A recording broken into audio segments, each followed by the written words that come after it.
Assalamu Walaikum. Hello friends, how are you? Welcome back to my another video.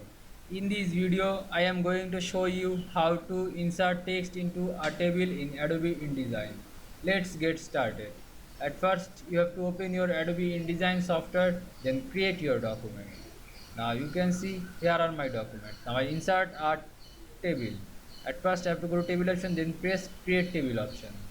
Now press OK. Now draw a table to 3 column or 3 rows. Now I insert text into this table. Simply just click this text box and left click on table cell. Then write your text.